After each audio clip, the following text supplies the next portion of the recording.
in the serene suburbs of Oak Ridge Heights, Illinois, where manicured lawns stretched like emerald carpets under the watchful eyes of towering oaks. Dr. Elena Washington had finally found what she believed was her sanctuary. As a renowned federal judge in the Northern District of Illinois, Elena had spent over a decade navigating the treacherous waters of high-stakes courtrooms, presiding over cases that tested the very fabric of justice. Her rulings were known for their fairness, her demeanor for its unyielding poise. But beneath the robes and the gavel, Elena was a single mother to her 10-year-old daughter Aria, a bright-eyed girl with a passion for music that could light up the darkest rooms.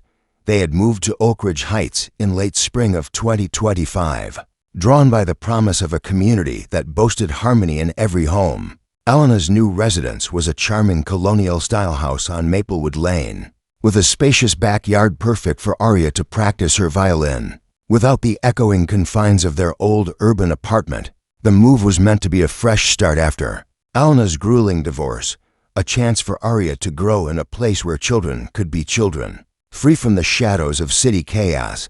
From the moment the moving truck pulled up, Aria's excitement was palpable. She unpacked her violin case first, standing in the driveway and drawing the bow across the strings in a tentative melody. The notes floated through the warm air, a mix of classical scales and improvised tunes that spoke of her budding talent. Elena watched from the porch, smiling as neighbors waved politely from afar. It felt like the beginning of something peaceful.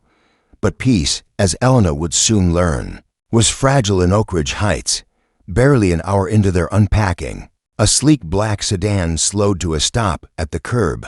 Out stepped Vivian Hargrove, the HOA president, a woman in her mid-50s with sharp features, impeccably tailored clothes, and an air of authority that bordered on intimidation. Vivian carried a leather-bound notebook, her heels clicking assertively against the pavement as she approached.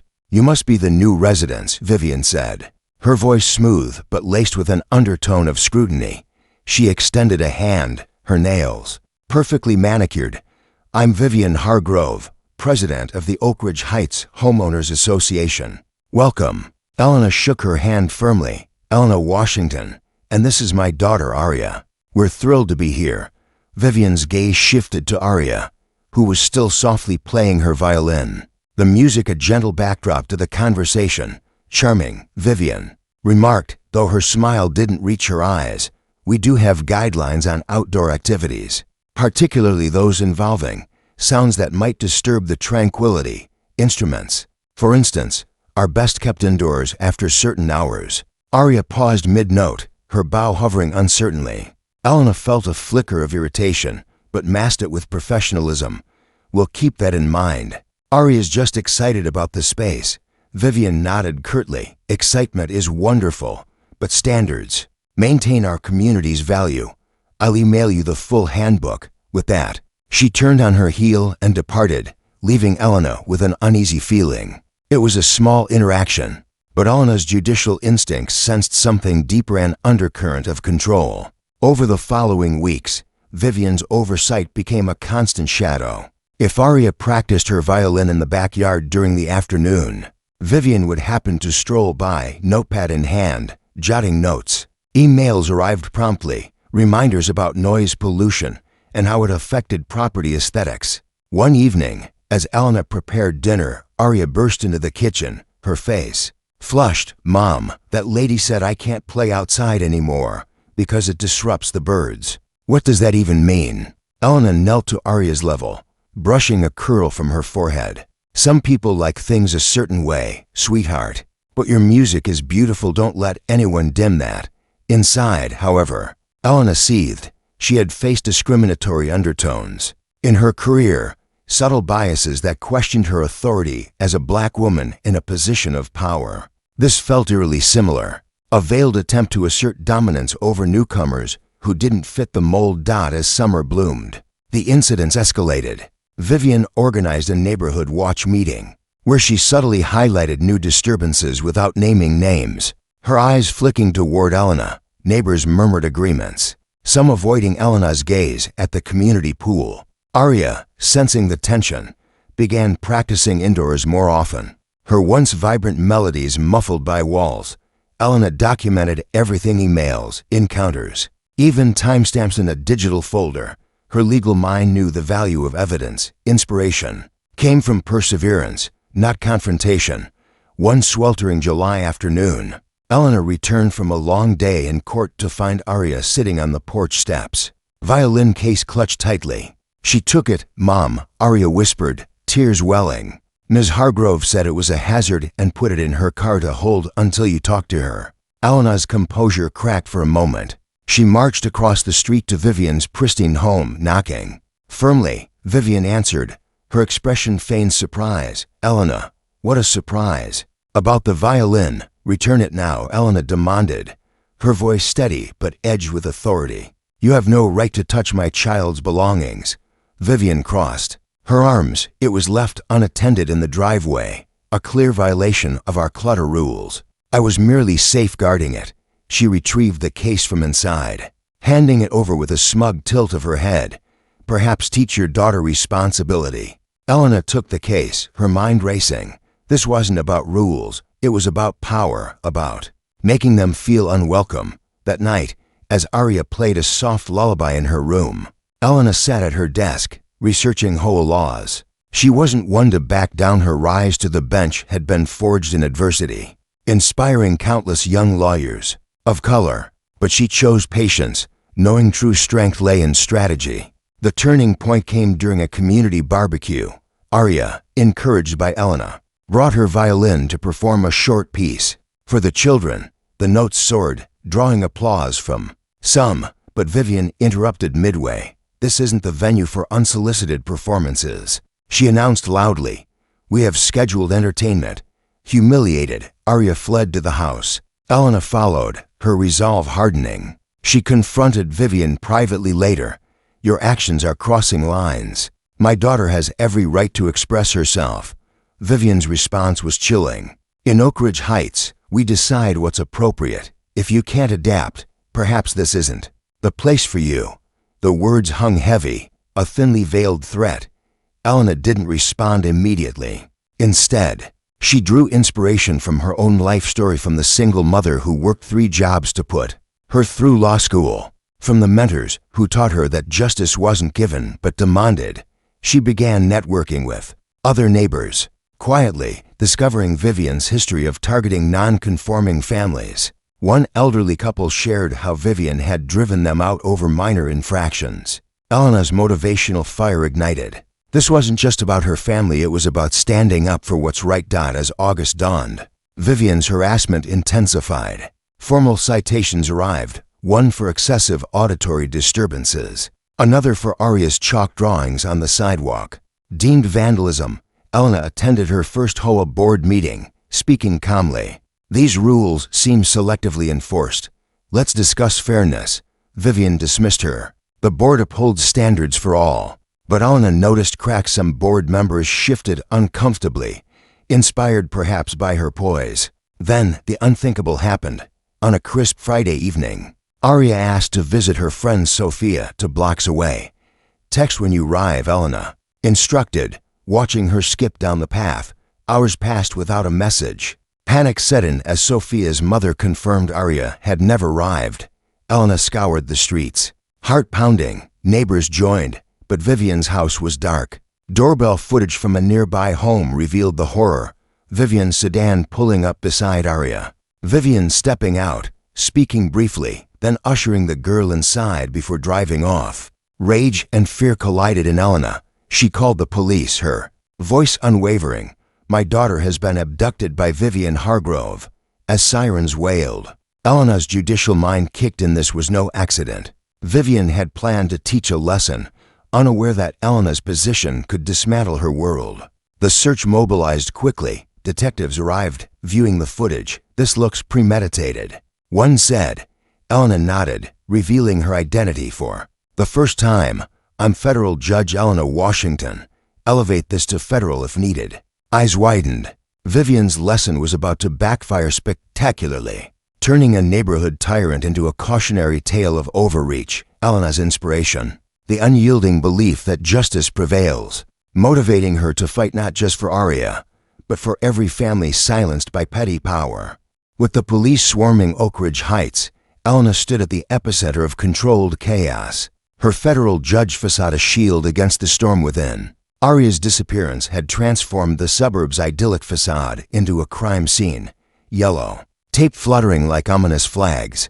Neighbors who once exchanged pleasantries now huddled in whispers, their eyes darting toward Elena with a mix of sympathy and suspicion. But Elena drew strength from her courtroom experiences cases, where she'd inspired victims to reclaim their narratives through truth and tenacity. Detective Lara Mendoza, a no-nonsense investigator with a reputation for cracking tough abductions, took charge. Judge Washington, she said, acknowledging Elena's title with respect. We've issued an Amber Alert. Units are checking Vivian's known addresses, including a vacation cabin in nearby Willowbrook. Elena nodded, her mind cataloging. Details. Vivian has been targeting us since we arrived. This isn't random, it's escalation. She handed over her folder of documented incidents, each one a thread in the web of harassment. Mendoza scanned the pages. This shows pattern and motive. If we prove intent, federal kidnapping charges could apply, especially given your position. Elena's inspiration surged. Her career had been built on holding the powerful accountable, motivating her to ensure Vivian faced the full weight of the law. As night fell, flashlights pierced the darkness, officers knocking on doors. One neighbor, Mr. Patel, approached hesitantly. I saw Vivian's car circling earlier. She waved like everything was normal. His words fueled Elena's resolve. Vivian's arrogance was her Achilles heel. Meanwhile, at the precinct, tech experts analyzed more footage. A security camera from the community park captured Vivian lurking near Aria's usual path, phone in hand. As if timing her approach, she was stalking. Mendoza confirmed over the phone. We're building a case for premeditation. Elena's phone buzzed with messages from colleagues, federal attorneys, offering support, marshals ready to assist. Victor Reyes, a U.S. Marshal and old friend, called. Elena, we're monitoring. If this crosses state lines, it's ours. His words were a motivational anchor, reminding her that justice was a network, not a solo battle. Back home, Sophia's mother, Maria, sat with Elena, brewing tea. Vivian did this to my family once, fines over nothing until we almost left. But you're different, you can stop her. Maria's faith inspired Elena, echoing her own journey from law student to judge, overcoming barriers with sheer determination. Suddenly, a breakthrough. Vivian's car was spotted at her cabin. SWAT mobilized, Elena riding along, her heart a drumbeat of anticipation. The cabin loomed in the woods, lights on. Officers breached, finding Aria unharmed but frightened. Violin in lap, she said you broke rules and needed to learn. Aria sobbed. Into Elena's arms. Vivian, cuffed and defiant, sneered. I was protecting her from neglect. This neighborhood has standards. Elena met her gaze. Standards don't include kidnapping. You've underestimated me. As Vivian was arrested, the motivational core of Elena's story emerged. Resilience in adversity. She hugged Aria, whispering, your music will play louder now. But the battle wasn't over. Vivian's allies stirred, twisting the narrative unaware. Of the federal storm brewing, word spread through Oak Ridge Heights like wildfire. By morning, the neighborhood forum exploded with posts defending Vivian. She was just helping a lost child. Elena ignored the noise, focusing on Aria's recovery. Therapy sessions began. Aria's violin becoming a tool for healing, its notes a testament to unbroken spirit. Mendoza updated Elena, Vivian's claiming it was a misunderstanding, but evidence says otherwise. Texts to board members about dealing with the Washingtons. Elena's legal acumen shone, she advised, on charges, inspiring the team with her insight. A press conference loomed, Elena stepping forward. This isn't about revenge, it's about justice for every family bullied by unchecked power. Her words motivated onlookers, sparking petitions against abusive HOA letters.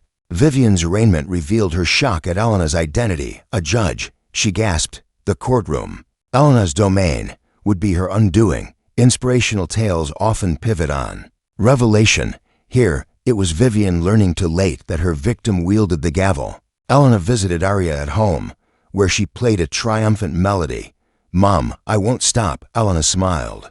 That's the spirit. Their bond, forged in fire, became a beacon of inspiration, proving that from darkness comes the brightest light. In the aftermath of Aria's safe return, Elena Washington channeled her federal judge expertise into a meticulous pursuit of justice, transforming personal ordeal into a motivational crusade. Oak Ridge Heights, once a symbol of suburban bliss, now buzzed with Division Vivian's supporters rallying petitions, while others, inspired by Elena's grace, voiced long-suppressed grievances. Detective Mendoza's team delved deeper, uncovering Vivian's digital trail, emails plotting to correct Elena's disruptive influence, even a private chat where she boasted of teaching lessons. "This is harassment with intent," Mendoza said. Elena nodded, her inspirational ethos clear. Accountability inspires change. Federal involvement escalated when the U.S. Attorney's Office took interest, citing potential civil rights violations. Vivian's actions hinting at racial bias. Elena met with prosecutor Jamal Hayes, a former mentee. "Your story motivates me, Judge. We'll make this a landmark case." Together they built an ironclad indictment. Elena's documentation pivotal. Meanwhile, Aria's resilience shone. Encouraged by Elena, she joined a youth orchestra, her violin solos earning applause. "Music heals," Elena told her, drawing from her own triumphs over discrimination. Neighbors like Maria organized support groups inspired by Elena's stand. Vivian's bail hearing was tense. Her lawyer argued community pillar, but Elena's presence loomed. The judge, a colleague, denied bail. Vivian's facade cracked, whispering to her attorney, "Who is she really?" The revelation hit Federal Judge Washington. Panic flashed in Vivian's eyes. The neighborhood forum turned volatile, some accusing Elena of overreach. But Elena addressed a town hall. "This is about protecting children, upholding rights. Let it inspire unity." Her words swayed many, motivating reform petitions. As trial prep intensified, witnesses emerged. Former residents Vivian had bullied. One, a Latino family, shared their exodus story. Elena mentored them, turning pain into purpose. Inspirational threads wove through Elena's rise from humble beginnings, now empowering others. A twist emerged. Vivian's accomplice, a board member, confessed to aiding the abduction for community good. Charges expanded, Vivian's empire crumbling. In interrogation, she admitted, "I didn't know she was a judge. Too late. Justice doesn't discriminate." Aria's testimony practice was motivational. "I'll tell the truth," she said, violin in hand. Elena beamed, her daughter's courage a mirror of her own. The pretrial conference sealed Vivian's fate. Federal charges stuck. Elena reflected on her journey overcoming bias, inspiring diversity in law. This case would echo that, a beacon for the marginalized. As autumn leaves fell, Elena and Aria walked Maplewood Lane, music floating freely. Neighbors waved genuinely now. The reckoning had begun, proving that one woman's stand could inspire a community's rebirth. The trial of Vivian Hargrove unfolded in the federal courthouse, a stage where Elena Washington's inspirational legacy took center stage without her presiding. As a witness, Elena testified with poise, detailing the harassment crescendoing to abduction. "This wasn't about rules, it was about control," she stated, her voice motivational, echoing her career's fight for equity. Vivian's defense crumbled under evidence, footage, texts, witnesses. Aria's testimony, brave and articulate, moved the jury. She said Mom needed a lesson, but music isn't a crime. Applause nearly broke out. Aria's violin performance post-trial symbolized triumph. Convicted on federal kidnapping and civil rights charges, Vivian faced years in prison. Sentencing day, she addressed Elena. "I underestimated you," Elena replied. "Underestimate no one, that's the real lesson." The gavel fell, justice served. Post-trial, Oak Ridge Heights transformed. Elena led HOA reforms, inspiring inclusive bylaws. Neighbors elected new leadership, her story motivating anti-bullying initiatives. Aria's orchestra thrived, scholarships pouring in. Elena's national speaking tour spread inspiration. From adversity bloomed strength. Books and documentaries followed, her black woman's journey empowering generations. Years later, Aria, now a musician, reflected, "Mom taught me to play through the noise." Elena, still judging, smiled. The Their story, a full circle of motivation, proved that one act of courage can harmonize a fractured world.